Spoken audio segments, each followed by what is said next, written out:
knows. I've no idea. It was awful, I think. And I think we were probably all spare parts on it, you know.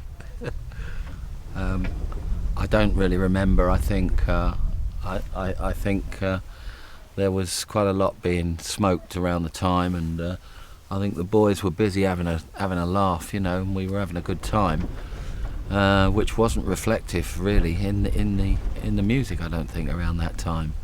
And to be honest with you, I don't really remember much about it. There's a surprise, but I don't. Sorry. What about the next successful single, which of course is Down the Dustpipe? Yeah. Guy called Carl Grossman wrote it, and I think initially what I felt about it was that I loved the rhythm. I loved the ding-ga-ding-ga-ding-ga-ding. I thought that'll do us, you know. That's our shuffle rhythm, only faster. That will do. And it was a very catchy little song, and we loved it immediately.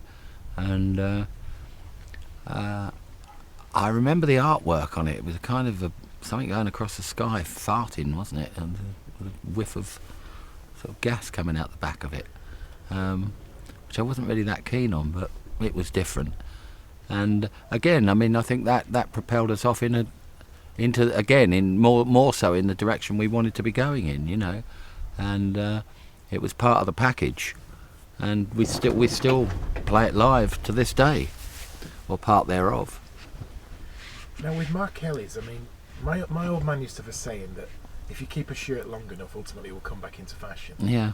I think with Mark Kelly, especially a lot of these newer bands, people like I'm thinking about Keane and that kind of thing. Yeah.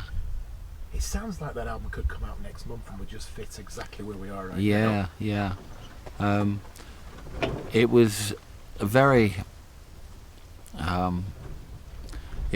us. I mean, the whole thing about the cafe upbringing, and you know, the fact that we were all sort of normal lads from South London or from wherever we were from, and that whole picture on the front just kind of summed it up, you know.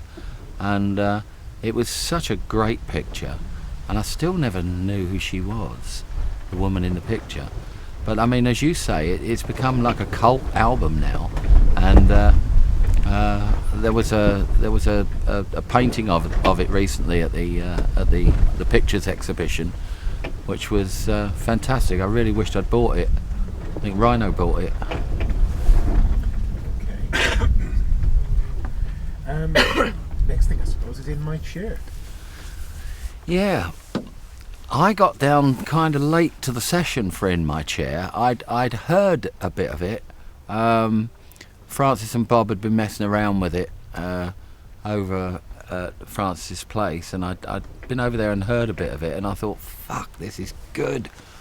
I wished I wanted to be part of it. And again, it was another part of, you know, what we were doing, that kind of slinky type rhythm, and I just loved it. And I got down to the studio rather late for some unknown reason, and the session was in full swing, and I heard Bob doing the harmonies on it.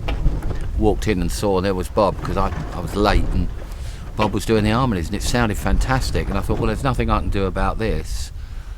And I remember it had a huge impact on me, because I was very, very disappointed that I wasn't down there in the studio singing that part. And I just loved it. I loved everything about it. I loved the lyrics, and it really was, for want of a better way of putting it, I mean, it was far out. The lyrics were far out, and I thought, this is good. Rossi Young, this is good. And they turned out so much great stuff, you know, and I really loved that song. I thought it was great. We did it for so many years live, right up to, you know, a couple of years ago we were still doing it, and maybe it'll still come back in the set again yet, because it's just such a great song.